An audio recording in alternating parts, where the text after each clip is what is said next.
Shri Swami Samarth Maharaj of Akkalkot. Shri Swami Samarth Maharaj की जय. श्री गुरुदेव दत्त. श्री गणेशाय नमः. श्री सरस्वत्यै नमः. श्री गुरुभ्यो नमः. Chapter 2, Dattatreya Sampradaya continued. The principal tenets of Dattatreya Sampradaya are given in detail in Datta Prabodh, Datta Mahatmya and Guru Charitra. They are given briefly below. 1. Everyone should know himself first, should know his own reality, which is but God. 2. One should know the relationship between man, God and creation, the underlying kinship, unity and oneness of these three entities. The truth is, all beings in their essence are Brahman. Brahman is the immanent and the all-pervading reality in all. It is the origin, the support and sustenance of all. 3. To attain such a vision, to be able to discern this truth of things, one should sublimate one's ego through renunciation and yoga. Ego vanquished, one becomes God himself. He will then cognize the non-dual self as the only reality. 4. To attain that supreme state, Guru's grace is indispensable. One has to surrender oneself totally and unreservedly at the feet of the Guru. Guru's grace holds before us the mirror of Gyan, in which we can cognize the reality, the Brahman, which is the self of all. Guru is a God himself unto us. He is to be revered and worshipped as the highest God himself, and his guidance and grace are absolutely necessary for the emancipation of man from the shackles of samsara and for crossing the bhavsagar, the cycle of birth and death. For attaining the goal of self-realization, practice of yoga is absolutely necessary. Guru Dattatreya is a Yogiraj. He is the supreme master of yoga. The Dattatreya Sampradaya insists on its followers. 1. The discipline of Namsmaran and meditation. 2. Purity of thought, word and deed. 3. Compassion and love for all beings. 4. Selfless service at the feet of the Guru and complete surrender. To realize the divine and to be one with him is the ultimate goal of man. Guru Dattatreya taught the Ashtanga Yoga, that is, the eightfold path of yoga comprising of 1. Yama, that is moral discipline. 2. Niyama, spiritual discipline. 3. Asan, posture. 4. Pranayam, controlling of breath. 5. Pratyahar, withdrawal of senses from sense objects. 6. Dharana, concentration. 7. Dhyan, meditation. And finally, 8. Samadhi, the superconscious state or trance of being at one with the God, that is the Self. Anyone who practices this 8-limbed yoga will get mastery over his mind. A purified mind is a tranquil mind, free from all thought agitations and disturbances, and it always remains absorbed in the Self and rests in the perfect peace and quietude. In this quietude, when consciousness is centered in the Self reveals itself. That is the supreme state of self-realization, Kaivalya. Man is a born slave to chitta vrittis, mental modifications, that is, all types of thought eruptions and movements. Yoga is described as chitta vritta nirodh, that is, cessation of all movements and modifications of the mind. Chitta vrittis are also said to mean the 5 states of the human consciousness. They are Praman, Viparyas, Vikalp, Nidra and Smriti. Praman means the state of mind in which we see things as they are.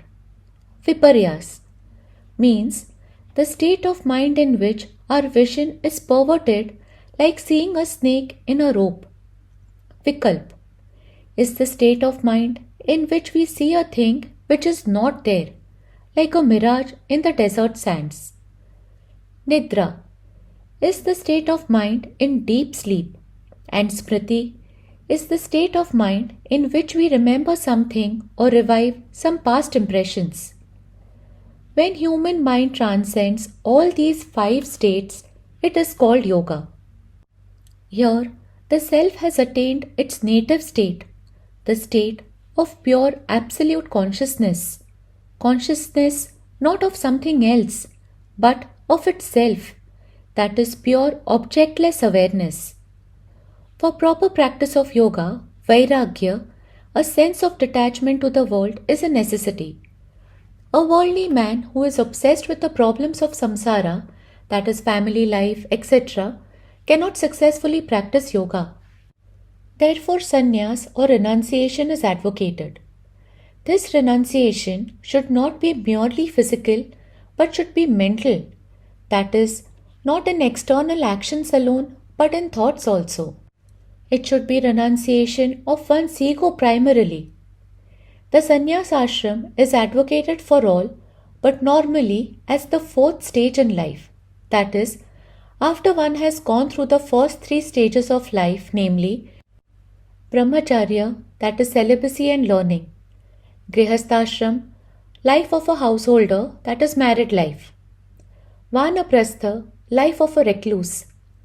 But a life of total renunciation, even from the beginning, is the surest means for self-realization. While Dattatreya was the first manifestation in the Datta Sampradaya, there were also the following later incarnations of his. 1. Shripad Sri Vallabh. 2. Shri Narsimha Saraswati. 3. Shri Swami Samarth Akkalkot Maharaj. Here is proposed to give a brief account of the first 3 incarnations in this chapter. The life and memoirs of Shri Swami Samarth, which is the main theme of this book, will follow from the next chapter onwards. 1. Shripad Sri Vallabh. In the Guru Charitra, the description of Shripad Sri Vallabh has been given in chapters 5, 8 and 9. Shripad Sri Vallabh was born in a Brahmin family at Pithapur in Andhra Pradesh. Shripad's father's name was Appalaraj and his mother's name was Sumata. Sumata was a pious lady, managing the household and devotedly assisting in the religious rituals of her husband. On an Amvasya day, there was a Shraddh, death anniversary ceremony in their house. The Brahmins were performing the ritual when a mendicant sannyasi arrived and asked for food. The meals were ready, but the Brahmins had not yet taken their food. How to offer food to the sannyasi before the Brahmins had taken it was a problem to Sumata. On the Shraddh days, it is prohibited to feed anyone before the propitiating priests are fed. If anyone is fed, it will mutilate and nullify the merit of the ceremony. In her dilemma, Sumata looked with embarrassment at the face of the sannyasi. She felt he was no ordinary being. Had God himself come to test her? She forgot everything as to what was right and what was wrong, and she rushed to serve him food. Lo! The mendicant was Guru Dattatreya himself. Dattatreya was extremely pleased at the goodness of her heart and said, Mother, I am very much pleased. You ask for any boon you like. Sumata was overjoyed. In that ecstasy, she spoke out, Maharaj, let your word Mother addressed to me become a reality to me. The Lord said, May it be so. With these words he disappeared. In course of time, she became a mother, and Shripad Sri Vallabh, the incarnation of Lord Dattatreya, was born to her as her own son. In fact, it was not a birth in the normal sense, but it was a manifestation of the Lord as the child in the house. The child was named Shripad. Shripad's thread ceremony was performed at the age of 7, and by his 16th year, he had mastered all the Shastras and shone like a Jnana Bhaskar, that is, son of wisdom. When Shripad attained marriageable age, a proposal of marriage was put to him. He smilingly said, Renunciation is my wife, and the other women in the world are none but my own mother. My mission is to go into the world and give initiation to the sadhus and to guide them. But it was too much for the parents to consent to. How could they forego such a son? The situation was all the more poignant because their other two children were dumb, deaf, and blind, invalids, and mentally retarded. If Shripad Sri Vallabh forsook them, who would look after them in their old age? What will be the plight of the family? Shripad Sri Vallabh understood their anxiety. He called his brothers to him, cast a divine and benevolent glance at them with overflowing love, and what a wonder! Suddenly their physical and mental disabilities disappeared. They gained normal health and also knowledge of all the Vedas and scriptures. Everyone was overwhelmed with joy. Shripad then blessed them, saying that they would have a healthy and prosperous life. He enjoined on them to serve the parents with love and devotion and assured them liberation in that birth itself. Guru Shripad Sri Vallabh bade goodbye to his parents and said, "Don't be sorry, I have a mission to fulfill. I have to redeem the world from the ignorance it is steeped in. I have taken this birth as your son to redeem humanity. I have to instill in all faith in God and reveal to them the divine glory." Thus he consoled all his relatives. Then, using his yogic power, he travelled with the speed of mind and reached Banaras instantly and remained there incognito. He then went on a pilgrimage to Badrik Ashram, worshipped the deity there, and then moved to the south. He arrived at Gokarna Mahabaleshwar, now in Karnataka, and remained there for full 3 years, finally settling down at Kuravpur. At Kuravpur, he practiced penance. One day, a widow called Ambika came to the river bank to put an end to her life due to her unbearable poverty and frustration in life. As if by coincidence, Shripad Sri Vallabh also came to the river at that time. The woman's heart was thrilled at the sight of the divine radiance emanating from the face of Shripad Sri Vallabh. She ran to him and fell at his feet. She said, "Guru Maharaj, at least in the next birth, let me have a son like you." Sri Guru blessed her and said, "Every day, early in the morning, worship Lord Shankar and your desire will be fulfilled."